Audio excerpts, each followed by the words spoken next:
Welcome to Successful Living with Bill Napick. Every week we talk about success and everything that goes along with it. You'll learn the principles of success, how to achieve success, and learn to overcome challenges that may be getting in the way of success in your life. You'll hear from Bill Napick, a radio personality and business development expert, along with insight from special guests. If you're ready to find your path to success or take the success you're enjoying to the next level, stay tuned. Successful Living with Bill Napick is on right now. Bill Napick here with a very special guest. Ladies and gentlemen, I have Mr. Marshall Sylver with us. Marshall is a gifted speaker, a motivational speaker. He's been called the Millionaire Maker. He is also what's called a business hypnotist. In fact, he's even been called the world's fastest hypnotist, and a great guy. Been on the David Letterman Show and so many other things, movies and books. Ladies and gentlemen, Mr. Marshall Sylver. Marshall, thanks and welcome to the show. Thank you so much for having me, Bill. Well, it's the first time we've talked to someone with such an interesting resume. And first of all, tell people about the companies that you have and what you do. We have a number of different companies. Primarily these days, I am a teacher of people that own small to mid-sized businesses, people that are doing a couple $100,000 to $20 million a year in business. And we show them what things they not only should do, quite often we show them the things that they should stop doing. Teach people how to reprogram their subconscious minds, teach them the skills of irresistible influence, and show them how to map out a very specific plan to their first million if they haven't already made it. The mind has so much untapped potential. And in fact, when we talk about sales and performance and business and our careers, many people say we feel we're not using our full potential. And it sounds like, Marshall, you help people reach that full potential or increase their potential. We teach that communication equals wealth and that we communicate in two ways. We communicate internally, the 1,500 words per minute that are going through our brain, telling us who we are and who we aren't, what we can be and do and have. And the challenge for most people is they don't realize the majority of those 1,500 words were planted there by the time they were 7 years old. They're already there. So all they're doing is living out a reflection of all those programs that the authority figures in their lives planted in there, their parents and their teachers and the people around them. The other form of communication is called influence. Everything that we want that we don't have right now, we get from other people. And yet most people had an early program to cause them to resist selling. They not only resist being sold, they also have a fear of selling. They have a fear of being rejected. So the second thing that we teach people is how to overcome that fear of rejection, give them very powerful skills of influence. You know, as a hypnotist, that's my job, is I influence people to do things. So in the stage show, in my hypnotic production show that's been on the main stage of Caesars in Paris and Planet Hollywood in Las Vegas and numerous other places, I influence people to do the craziest things. In the real world, I teach people skills of irresistible influence to sell real estate, to get loans placed, to sell insurance, anything that they're doing. Interesting. And I want to go back to the thing that a lot of times we don't think about it, and that's so logical and simply put that there are two kinds of communication. That's right. Our brains are working all the time. Sometimes it's hard to make them stop. In fact, we dream, so they're even working when we sleep. But we have that internal communication, and sometimes the things that we're thinking about that have been part of our growing up and things like that need to be edited. But then you have the external communication. And when you put it simply like that, I think that helps just right there. Well, I think what people don't realize is we get back what we send out.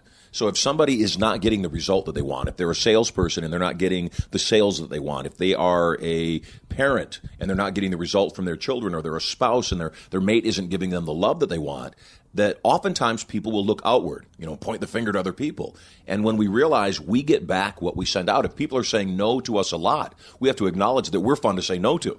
And we have to figure out how to be fun to say yes to. Well, interesting. And we've talked about you being a hypnotist. And I think people, that's fascinating. It's mysterious, all those things.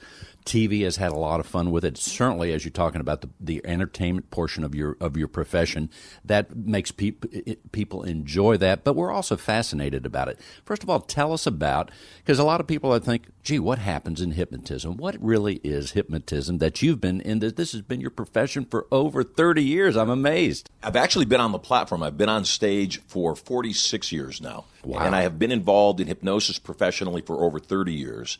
And it's given me the opportunity to not only have fun, entertain people, which I love. It's also given me a chance to change people's lives, create numerous multi-millionaires, helping some of my clients grow their companies upwards of $100 million a year.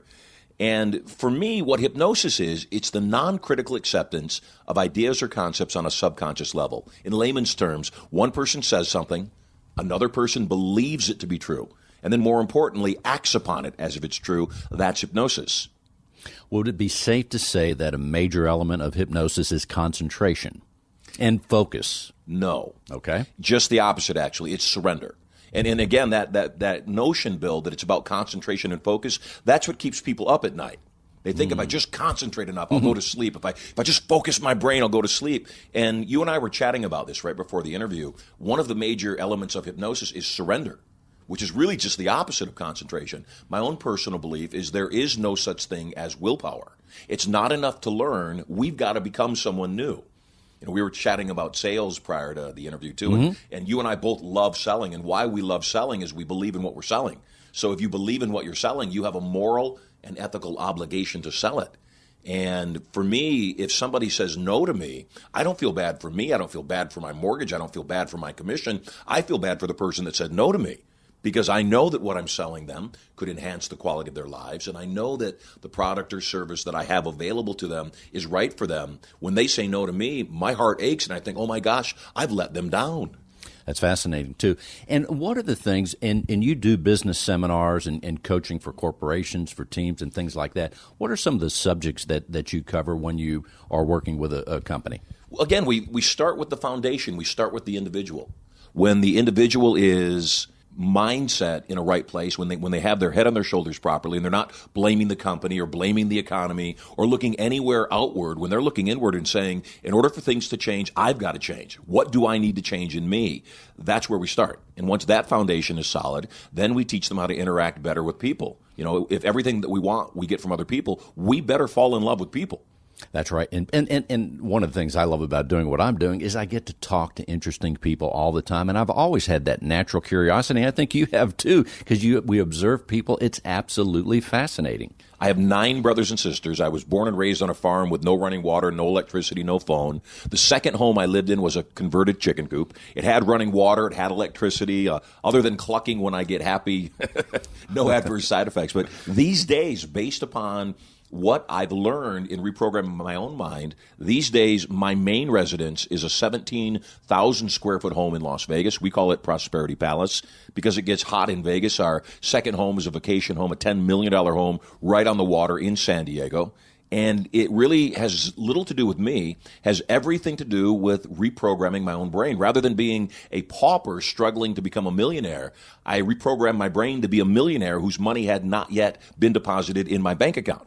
Very interesting. And also, as I looked at your resume and Wikipedia, it said that you also work with Tony Robbins on one of his wealth tours. I forget what he called it. We've shared the stage on numerous occasions. That has to be fascinating. I've shared the stage with Zig Ziglar. I know you're a fan of Zig. Tony Robbins, Susie Orman, Robert Kiyosaki, Donald Trump, and Bill Clinton. That's wild. In fact, Bill Clinton was my opening act. Not many people could say that. No, and Marshall. Bill didn't appreciate it when I did either. That's wild. But also, give us an idea, some of the topics, going back to the business idea and the things that we can use. And we know a lot of real estate professionals listen to our show. In addition, a lot of professionals in other sales. But real estate is always fascinating. You mentioned the 2 homes, and both of those areas I love, and I've got a mental What's picture. not to love? Exactly. But give us an idea, some of the other things that you talk about in helping business professional and leaders of companies and individuals. I want to talk a little more about influence. Influence isn't getting somebody else to say yes. Influence is getting someone else to ask you for what you're selling. And here's the part that'll make you tingle. Ask you for what you're selling and have them believe it was their idea. And that's the key. You know, if I present to you in such a way that you look at me and you say, oh my gosh, whatever you're selling, I'm buying. When I can teach people how to communicate in such a way that others are throwing business at them and begging to do business with them, begging to buy their products and services, then I have succeeded for the individual. Give us a tip or two, Marshall, on the challenging individual. Someone that's just really hard to work with, doesn't seem to ever be satisfied. Give us a word on that. It's hypnotic programming. You know, when I look at somebody that's being less than kind or not giving good service or not really being what I consider to be a decent human being, rather than think, what a jerk, I think to myself, what must they be hurting about? And I realize that hurt people hurt people. So once again, as a powerful communicator, my job is to be responsible for both sides of the communication, both the sending and the receiving. So in my book, one of the things that you do is you reframe whatever their behavior is. You don't look at them and say, that other person over there is being a jerk. You say, my goodness, that person must be in pain. What pain might they be in? And when you can discover that, what happens is that which we experience fully vanishes. So if I'm dealing with a customer that walks up to me and says, if your product is so good, then sell me. Well, the first thing I've got to do is completely step aside from resisting. And my response to that would be, I'm not going to sell you. Nobody could sell you. The only person that can sell you is you. You're the kind of a person that does not let any other person make up their minds. And yet you also know what happens when you don't get what you want because of stubbornness, because of your inflexible mind, and you're certainly not that kind of a person. So I'm glad you asked me to help you change yours. Very interesting. And as you do so many things, and that's one of the things I like about life, is we don't have to do just one thing. You're in the entertainment business. You're in the business coaching. You're speaking before large groups. You're having a lot of fun, right? But give us an idea. How do you stay organized as just an individual? And give us, and also the discipline. What do you think about the organization and discipline? How do you keep that going? There's a couple of things I ask myself, and the first question is, what is the highest and best use of my time? In this moment, what's the highest and best use of my time? I'm here in Houston. I'm very excited to be with you, Bill. My beautiful bride is back at home in San Diego. My 3 children, who, by the way, were all born in the bathtub via hypnosis. No drugs, no doctors, no pain. In fact, the third birth we streamed online live so that people could see how easy childbirth could be. I'm here in Houston, and I've been gone for a few days, and I miss my family. I love them very much. It doesn't do me any good to keep thinking about the fact that I'm missing my family because it won't change things. Plus, it won't make me more effective here. So first and foremost, ask yourself, what's the most powerful thing you could do right now, and remain present, remain in the present moment.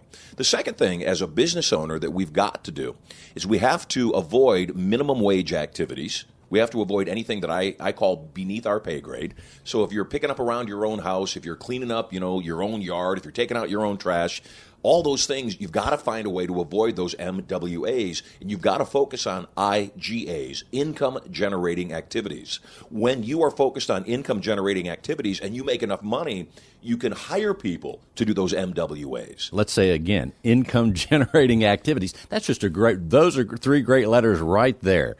And what's the MWAs? Minimum wage activities. There you are, minimum wage activities. So avoid minimum wage activities, focus on income-generating activities, and everything works itself out. A lot of people say money won't make you happy. And I've been poor and I've been rich, and I've been poor and I've been rich again.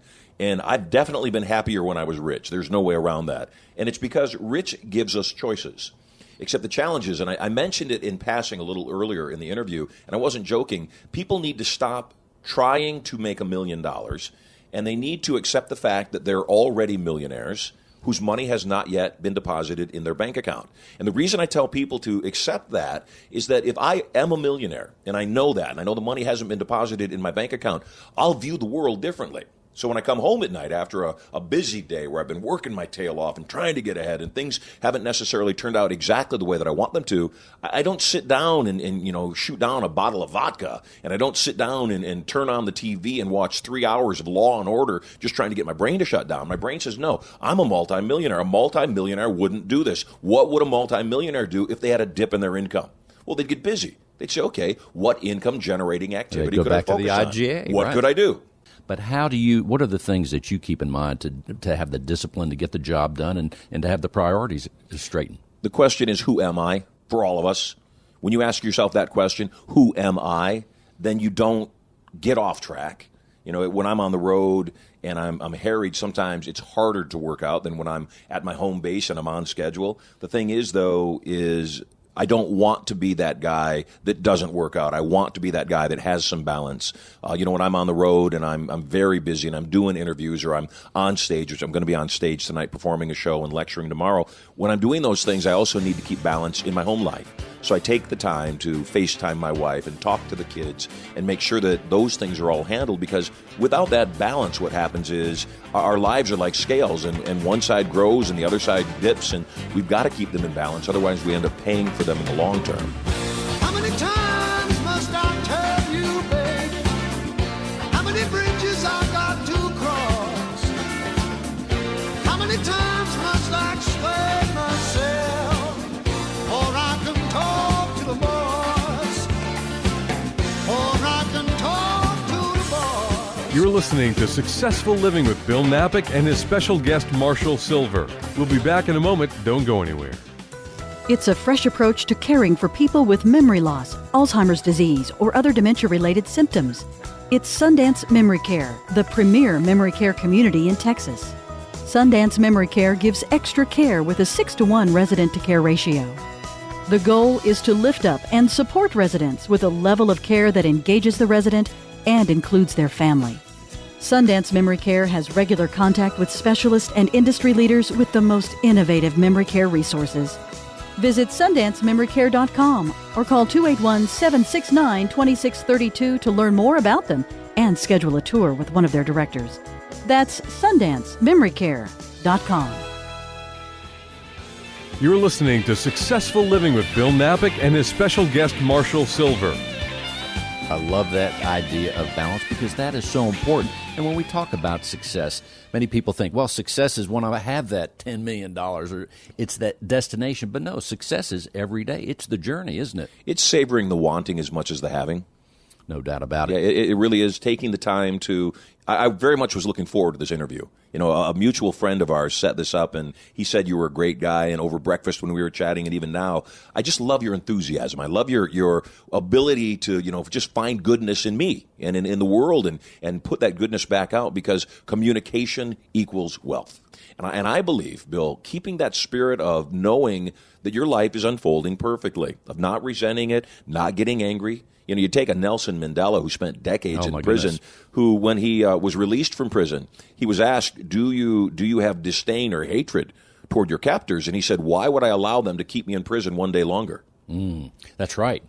Now, also, one of the things you have been for all these many years, even going back, I remember watching the YouTube of your David Letterman appearance in 1986 or 87. 23 years old, first national television appearance ever. Well, give us a word about some of the times where you had the pressure to perform in front of a lot of people, and also give people a word that we know that one of the things people are afraid of is public speaking. A lot of people are, but yet people like you, you're out there performing, whether it's a small group, whether it's thousands. Give us an idea of the mindset and some of the things that you would tell someone that might be fearful of public speaking.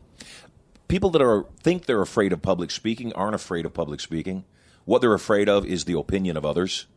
I mean, there's no harm that could come to anybody by getting on stage and stuttering or losing their track or not going over well. There's no harm there. You get on stage, you do it, you get off stage, nothing changed.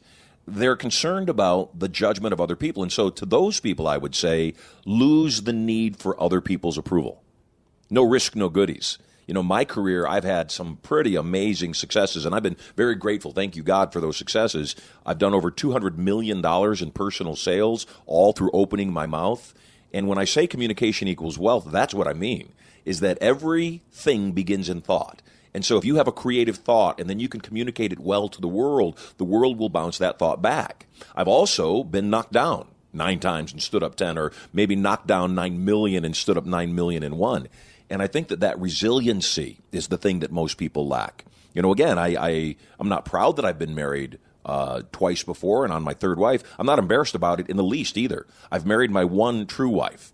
And because of that, that's the thing I want to encourage people. If you've had businesses that have failed, they were supposed to. And even though it hurts and it's hard to understand, if you've had heartache in your life, if you had things come up that you didn't, necessarily couldn't understand how they could be perfect, you don't have a choice. You have to find them perfect. Well, and that's called life. And it kind of where we started, it goes back to the simplicity. And I love when we can boil things down to being simple. It goes back to being mindful that there is internal communication that we're generating inside, and then there's the external communication as we reach out to the world and talk to people and share our ideas. And a lot of times sharing our ideas is our profession.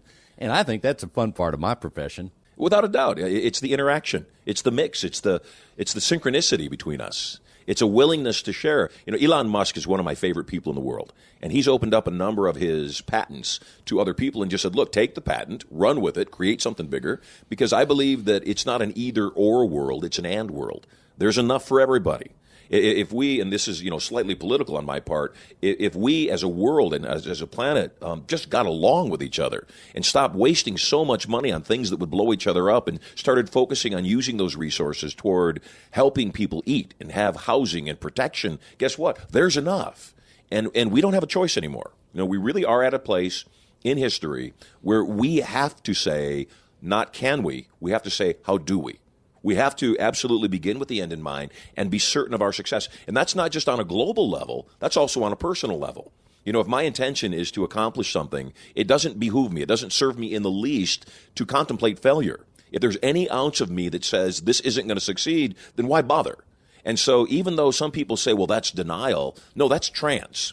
And because I get to choose which trance I'll live in, I get to choose the trance of whether I'll live in I'm guaranteed success or I'm likely to fail. In all due respect, ask yourself which would be the better trance. I choose the trance that says I'm guaranteed to succeed. I choose the trance that says I am guaranteed to make millions of dollars. I'm guaranteed that my wife loves me. I'm guaranteed that my children, will grow up and be healthy and good people that contribute to the world. That's all we do as human beings, is that we need to focus on our service to others. And when we focus on our service to others, what happens is it goes full circle.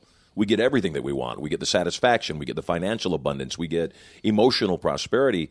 And too many people ask themselves the question, what's in it for me? And I do the opposite. I say, what's in it for you?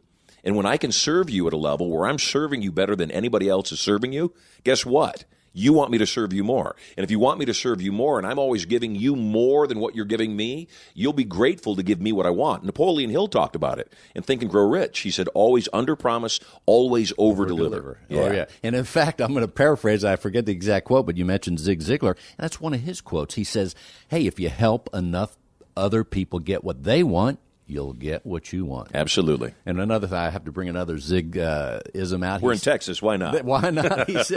He said, hey, we're in the transportation business. We help people get from here to where they want to go. And that's absolutely fascinating. It is about service. And you know what? I have been the recipient of great service. I've had the bad meals. I've had the bad service. But you know what? When you get the great service, it just makes you feel really good. Well, and again, it comes from a place of joy. If a person isn't happy in their profession, if they don't like their job, quit. Go somewhere else. There's a lot of people screaming these days for a minimum wage of $15 or whatever number that they're thinking they want, and they're asking the wrong question. The question is, how do I not think about $15 as minimum wage? How do I think about giving so much value somebody wouldn't dream of paying me $15? Because if they pay me $15, somebody else is going to pay me more, and they're going to lose me. It's the same thing in our relationships. Yeah, Marshall, let's hit that idea of the relationship, and let's talk a little more about that. In any given area, there are certain tools or skill sets that are the predominant keys to success. As an example, in business, the number one key, if somebody came to me and said, teach one skill, if you could only teach one skill that would ensure somebody's success in business, what would you teach them? And the thing that I would teach them is influence. I teach them how to sell. Because when you know how to sell, you can step into any number of professions, any number of industries, and your success is guaranteed. If they ask me about relationship, intimate, romantic relationship, what would be the number one thing you would have somebody learn as a tool? The tool would be authenticity. The tool would be teaching somebody to be their authentic self, to not send their representative into the first few dates, let alone the long-term relationship. And here's why. When I send my authentic self, me at my worst, me at my best, me at my most real into a relationship, guess what? A couple of things will happen. Number one, if it's not good enough, the person won't love me, and I'll work on myself. If it is good enough, then I know that person actually loves me rather than the representative that I sent to show up. Very interesting. Well, Marshall, thank you so much for being on the show, and thank you for Bill. your time. Time is more important than money, so we're so grateful for you to be here today. Would you tell people how they can learn more about Marshall Sylver and all the things that you're doing? Because your website is killer, too, by the way. We have fun, and I'm so grateful to be here, Bill, and I've really enjoyed my time in Houston. They can check me out at Sylver, SYLVER.com, and they should also check out a brand new site that we're launching called MDTN, Million Dollar Training Network, MDTN.com. And that's a site where the moment they log on, they start earning money from watching training programs, and whomever they refer, they get paid for all the time the people that they've referred are watching too. Nothing to buy, nothing to sell, great learning content. We just share all the advertising revenue with the people that are checking us out. Once again, give us that website again, Marshall. Sylver, SYLVER.com or MDTN.com. Thank you so much, ladies and gentlemen. Marshall Sylver. Thank you, Marshall. Thanks, Bill. Thank you for listening to Successful Living with Bill Napick and his special guest, Marshall Sylver. Be sure to listen next week for more insights from Bill Napick and his special guests.